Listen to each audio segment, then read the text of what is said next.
My guest today is Nick Robinson. He's here to talk about his review of Inside. My name is Justin McElroy. I didn't mean to just yell. And you're listening to Polygon's Quality Control.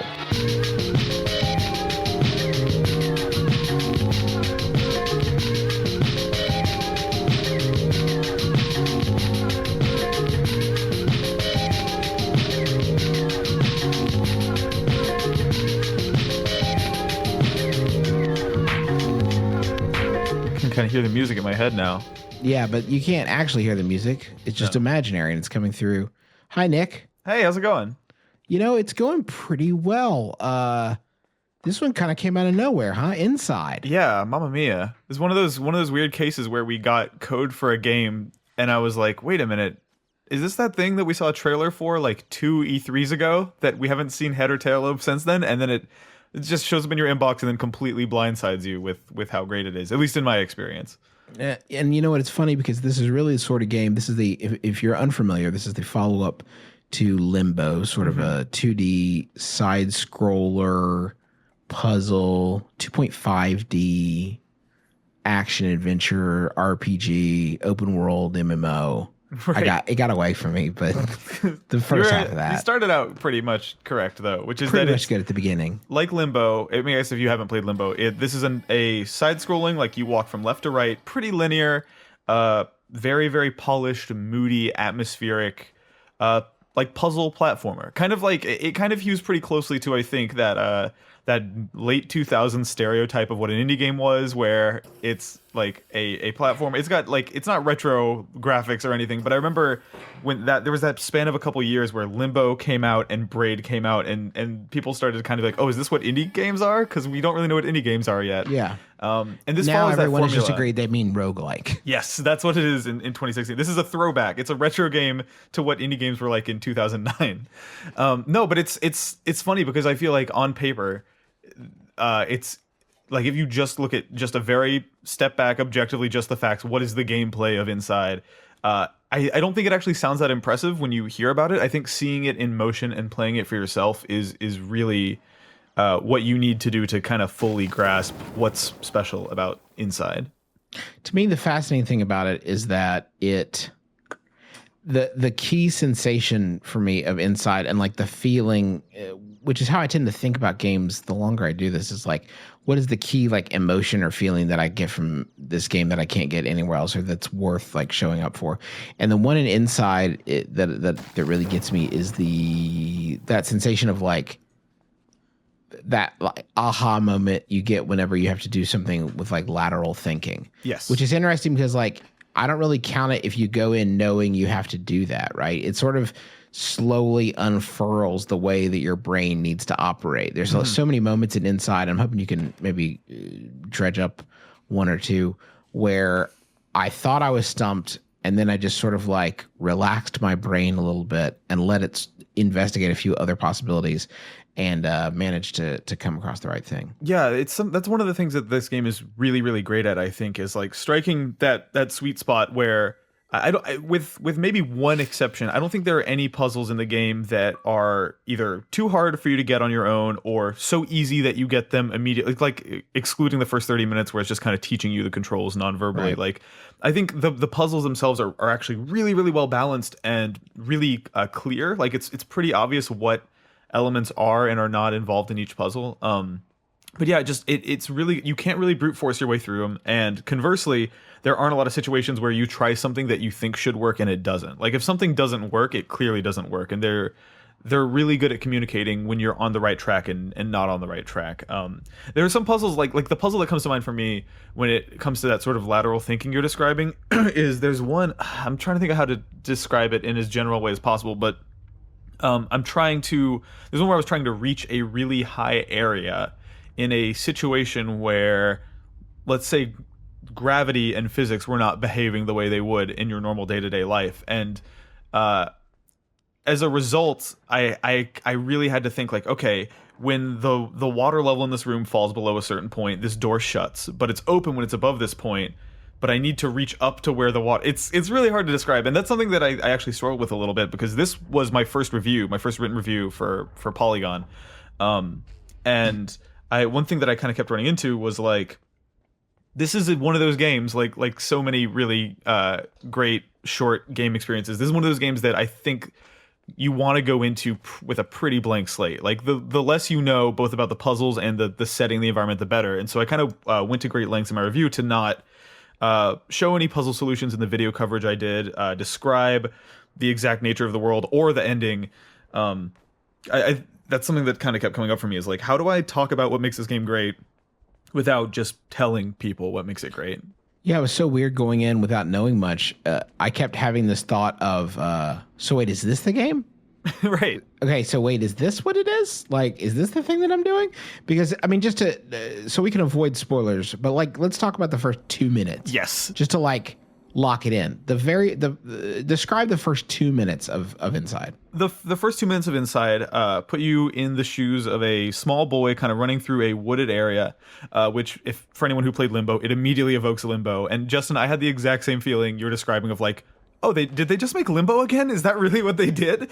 And it really quickly, I think, comes to light that no, that is not what they did. But the opening moments of it kind of see you running through a dark forest, hiding from some antagonist. Kind of, it's really clear that you are sneaking and you don't want to really be seen by these people. And it's there actually aren't a ton of puzzles in the traditional sense for the first half hour. It's a lot of like, oh, I gotta tip over this thing so I can climb over this ledge, or drag this crate, or just hide. A lot of it is just hiding and timing based stuff. But yeah, you're a boy in the woods hiding from some suspicious looking people with flashlights, and that's about all you know going in. And Justin, yeah, like, this game changes what it is and what you're doing and the verbs and nouns that you're interacting with so regularly throughout it that it almost reminded me. This is something I was talking to Rush Freshstick about. I didn't put this in the review because I couldn't figure out a way to say it without sounding like an idiot. But one of this game's closest relatives, I think, is actually, that I've played in the past like couple of years, is Uncharted 4. And what I mean by that is, it, like, there are so many bespoke sequences in Inside where you see like an asset or an encounter that you never see ever again. Like, just an asset that shows up and then gets discarded after 5 minutes of use, that is like really perfectly timed and engineered, like, because they know exactly what you're going to be doing and where you're going to be running. They're able to really form these experiences around you that are extremely tense and involve really specific items that they're not afraid to just throw away after one use. And that's one of the things I love most about the game, is that like it never felt boring or redundant, because they're constantly just like, they milk each puzzle type and each item for exactly as long as it's interesting, and then throw it away for something new. There's always something new to see in every area you proceed to.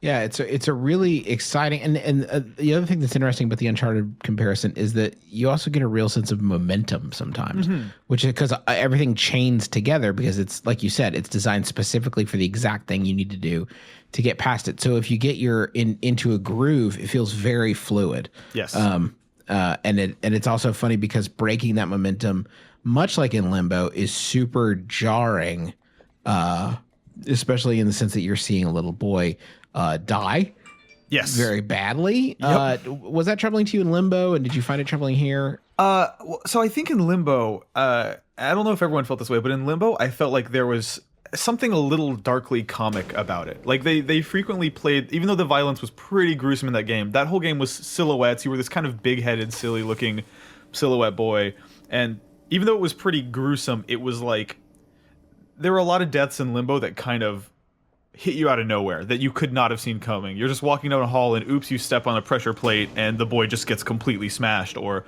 falls into a pit of spikes or something. And the deaths in Inside are, I think, less funny than they were in Limbo. Like, it's pretty gruesome in some spots, and it's never really leering. Like, it's not like zooming in and emphasizing the gore of it. It's this very like stark kind of like objective, like, oh yep, you got caught by like a pack of dogs and they just tore you apart. And like, kind of, there's a moment where I think you see, like, if you get caught by this pack of dogs, they'll like kind of clearly snap the boy's neck, which is really hard to watch. But you're watching it from this really far back camera angle, and there's not like a lot of blood or gore, so it's this really weird contrast of like super horrifying violent acts at such a distance that it's not like particularly gory. It's really just evoking the feel. Like, I think that honestly in those moments the sound design is scarier than the visuals. But yeah, like I think that they don't play the deaths for laughs here. They're still in it, and they're still weirdly varied, but they are not as funny as they were in Limbo, if they were funny at all. It's like blackly comic if it's funny at all in this game. I got a lot of questions from listeners, and I'm going to just start peppering you with them. This first one's from True Ghoul. Jump scares? Any troubling / triggering content to look out for? Like, for me, spider monsters can be a deal breaker. Ooh, so that's a good question. I would say, okay, if you got through, well, Limbo did have that big spider in it. First of all, I'll say this: no spiders to speak of in this game, and I would say far fewer jump scares than in Limbo. Like, Limbo had moments that were deliberately and intentionally startling, and really in all of Inside, I can only think of one moment where something happens on screen that's like a little unexpected and a little. Like, I would not call it a jump scare by video game standards, because it's actually really quiet. It's just a visual thing that you don't expect. And I've actually, when I say in my review, like, I've seen the game played through like 4 different times. 2 of those times were me. 1 was my roommate. 1 was my other roommate. Oh, I guess maybe it is 4 times, because I know I played through like 1.5. Watched my girlfriend play through the whole thing. Watched both my roommates play through the whole thing. My girlfriend and my roommate at this scene I'm describing were just like, "What the hell was that?" And then my third roommate just did not react at all. So it's kind of like it depends on your personality, I think, whether or not this scene affects you. But no, I would say, like, compared to Limbo, this is a much quieter. The creepiness of Inside is like, it's much more atmospheric and environmental, and it's like, it's more unsettling imagery and unsettling implications, and not monster closets jumping out to spook you. There's very little of that. Zach Rich wants to know, do you keep discovering new aspects about the game in subsequent playthroughs? Is there a deeper meaning hidden? It's a good question. There are definitely, like, I played through the game myself, and then I watched the people around me play through it. It's one of those games, just like Limbo, where like, to me, the joy of Limbo was not just playing through it myself, but giving it to friends and family, many of whom don't play video games, and watching them experience it, because the controls are pretty simple, and it's just a very visually beautiful thing that I think pretty much anyone could kind of bang their head against and get through.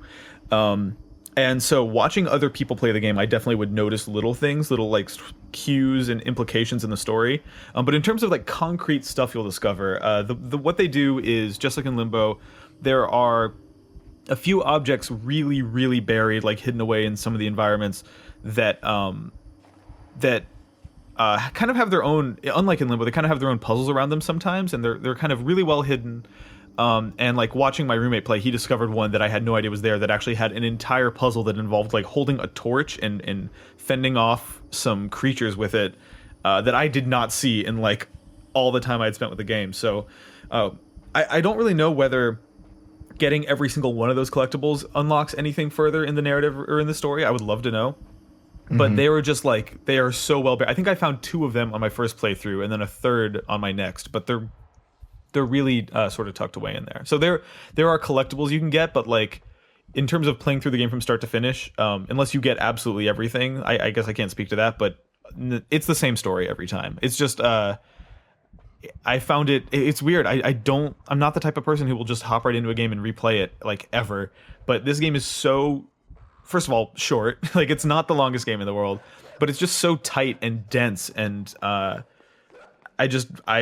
felt like hopping back in because I wanted to see everything it had to offer again. Like, it's. I have a question from Aubrey Wood, who asks, and I think I know what they're getting at. Say, this is a good game moment? I didn't like Limbo until I had my oh man moment, the spider. I would make the case that Limbo actually, it gets really interesting a lot quicker, which is kind of why I wanted to hit on the opening 2 minutes thing. What do you? Yeah, what's sort of your stance on that? That's a great question. First of all, like, was there one singular moment where I realized it was great? I think I'm with you, Justin. That, like, I think the opening 30 minutes of Limbo is the best part of Limbo by a landslide. Like, the opening bit in Limbo is so A, visually striking, B, like, teaches its mechanics really well, completely non-verbally. Like, the spider moment in Limbo is something that really stands out in my memory. But my memories of like the last 90 minutes of Limbo are a lot of these like big, convoluted multi-room puzzles involving gravity and crates, and I just remember feeling a little weary of it by the end. Like I just wasn't. It wasn't as magical as the first 30 minutes. And I think Inside kind of inverts that, where the first 30 minutes of Inside is really actually I enjoyed it a lot. I thought it was really like vibey and visually interesting and intriguing. But the last 30 minutes of I think Inside better keeps its promises than Limbo does. I think that it does a better job of keeping you interested and intrigued all the way through than Limbo does. But yeah, I'm trying to think if there was like a specific moment in Inside where I was like, this is a good game. I think there are a few scenes that I reacted to by saying like, okay, this is at least masterful. Like this is at least these people making exactly what they wanted to make and just pouring over every square inch of it for years trying to perfect it. Like that's something that I tried to kind of speak to in the review is I tried not to use the word polished. I was kind of discouraged from using that because I think that gets overused a little bit. But what I was really trying to say when I think that the game is polished is that it's just so, you get the sense that some very obsessive people stared at it for a very long time and nitpicked every little thing about it and play tested every little thing about it until it was just end to end perfect. And I think I got that sense from the beginning of Limbo, but maybe not the whole game. And in this one, I get it from the whole game. And there are certain moments where I'm like, yeah, this is clearly something special. But I hesitate to get any more specific than that. Last question, as a fan of both games, are you content to see PlayDead just keep making these sort of like deliberate, bespoke, side-scrolling puzzle games, or would you like to see them like try their hand at other stuff? That's a really great question. Thanks, Nick. I'm a professional. Oh, that was a Justin question. That came from you. You are a pro. That's my pipe. That's my fake pipe. Sucking on that big corncob pipe. Go on. I don't know. I definitely had a moment at the beginning of Inside where I was like a little disappointed that they had made like Limbo 2, right? Like at the beginning of the game, did you feel this way, Justin? Where like when you first played it, you were like, this hews a little close to what they did 6 years ago? No, I really, because I don't have a lot of like Limbo didn't make a huge impression on me because I played it in a really my wife was studying tropical medicine. She was taking the military's tropical medicine course at Walter Reed, and I was living in Chevy Chase for a month, and I was in some dude's basement with like a tiny TV when I played Limbo, and it had like zero impact on me whatsoever. That sounds like kind of the perfect atmosphere to play Limbo, though. I mean, yeah, except for like the AV sort of like elements, like the other than that, like it didn't make a huge impact on me. This, for some reason, I connected with this much stronger. Oh, interesting. Yeah. But I guess I would like to. I mean, if it's going to be another, it's tough because on the one hand, the idea of them making 3 side-scrolling puzzle platforms in a row breaks my heart, especially if it's over the course of 18 years. But yeah, right. On the other hand, like, I don't know. If there's a leap between what Limbo was and what Inside is, as there is between this and their next game, then I would be more than happy to wait. Like, at this point, I feel very differently about PlayDead coming out of Inside than I did going into it, which is I now have a lot of trust in them, and I think I would probably put them among my favorite game developers after this, just because they made something that is so confident and such a singular vision and like so recommendable too. I think this is definitely a game that we're going to be talking about like at the end of the year during Game of the Year conversations. And I kind of just my answer to that question, I think, is I just kind of want to put my faith in them and be like, all right, what do you guys want to make next? What do you want to spend the next 6 years of your life polishing? Because so far so good. Like you guys are batting 1,000 by my measure. Nick, thank you so much for joining me. And thanks again to Casper. Remember, you can go to casper.com/control and use the offer code control to save $50 off of any of those mattresses. Try them. You will not regret it. We have a lot more content for you at polygon.com, as well as youtube.com/polygon, facebook.com/polygon. Just anything Polygon. And we're gonna take care of you, including Nick's reviews right there on the front page of polygon.com. So you should go read and enjoy that. Also, if you get a second, subscribe to the show on iTunes. It's just search for Quality Control there. Subscribe or leave us a review. That would be a huge help. We would very much appreciate it. But all that shameless self-promotion aside, until the next time we have a game to talk about, for Nick Robinson, my name is Justin McElroy, and thank you for listening to Polygon's Quality Control.